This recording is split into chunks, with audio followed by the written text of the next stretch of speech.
பார்வதீபதையே ஹரஹர மகாதேவா. தென்னாடுடைய சிவனே போற்றி, எந்நாட்டவர்க்கும் இறைவா போற்றி போற்றி. அன்பர்களே வணக்கம். ஆன்மீக மார்க்கம் சேனலில் மறுபடியும் சந்திப்பதில் மிக்க மகிழ்ச்சி அடைகிறேன். இன்றைய கதை ஓம் நம சிவாய. உலகத்தில் பார்த்திங்கன்னா சில பேருக்கு கடவுள் நம்பிக்கை இருக்கும், சில பேருக்கு இல்லாமல் இருக்கும். அப்படிப்பட்ட ஒரு சூழ்நிலையில் ஒருத்தருக்கு பார்த்திங்கன்னா ஆன்மீகத்தில் அதிக நாட்டமுடையவர்.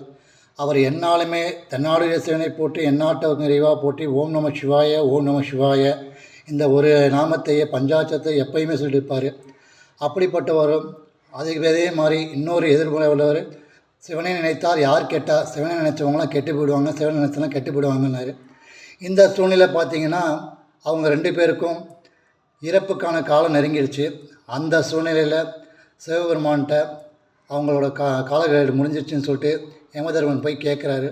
யமதர்மன் உடனே கேட்டவுடனே சிவபெருமான் சொல்கிறாரு, காலக்கெடு முடிஞ்சிருச்சுன்னா அவங்கள மேலே ரெண்டு பேரையும் அழைச்சிட்டு வந்துடலாம் அப்படின்னு சொல்லிடுறாரு.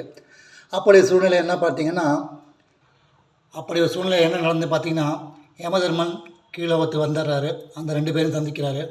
ரெண்டு பேரையும் கூப்பிட்றாரு. உங்களுக்கூட காலக்கேடு முடிஞ்சிச்சு, ரெண்டு பேரும் வரலாங்கிறாரு. அந்த ஆன்மீக நாட்டம் உள்ளவர் ஓம் நம சிவாய அப்படின்னு சொல்லி, என்னோடய காலம் நெருங்கிச்சா, நான் என் அப்பனை போய் அடைய போகிறேன்னா, எங்கள் அப்பனுக்கு தொண்டு செய்ய போகிறேன்னா நான் வந்துடுறேன் அப்படிங்கிறாரு. அந்த ஆன்மீக நாட்டம் இல்லாதவர் என்ன பண்ணுறாரு, யமதர்மனை பார்த்தோன்னே யமதர்மனை புகழ்ந்து பேசி, எப்படி நீங்கள் என்னை கூப்பிட வரலாம், வாங்க உட்காருங்க சாப்பிடுங்க அப்படின்னு சொல்லி அவரை உட்கார வச்சு சாப்பாடு போட்டு அவர் தூங்க வச்சிடுறாரு. தூங்க வச்சோன்னே அவரோட புத்தகத்தை தூக்கி கீழே அடிப்பக்கத்தில் வச்சுட்டு கொஞ்ச நேரம் கழிச்சு யமதர்மன் எழுந்திருக்கிறாரு. எழுந்திரிச்சு பார்த்து சொல்கிறாரு, உன்னை சந்திச்சல் எனக்கு மகிழ்ச்சி, உன்னை போய் நான் கூப்பிட வந்துட்டேனே, உன்னை கூப்பிட்டு போகிறனால எனக்கு கஷ்டம்தான், நீ எனக்கு நல்லது செஞ்சுருக்க. ஆனால் புத்தகத்தில் முதல் பேஜில் உன் பகுதி இருக்கும், அதை எடுத்து நான் உன்னை கூப்பிடாமல் நான் அடிப்பகுதியிலேருந்து கூப்பிட்டு போகிறேன் அப்படின்னு சொல்லிட்டு அடிப்பகுதியில் உள்ள அந்த பேரை எடுக்கிறாரு. எடுத்து பார்த்தா யாரும் தான், இந்த சாமி நம்பிக்கை இல்லாத ஒரு பேர் வருது. அவரை தூக்கிட்டு போயிட்டாராம். அப்போ இந்த கதையில் நம்ம என்ன இருந்துருந்தோம், நம்ம எண்ணம் எப்படி இருக்கோ அது போல் தான் வாழ்க்கை வேணுமா.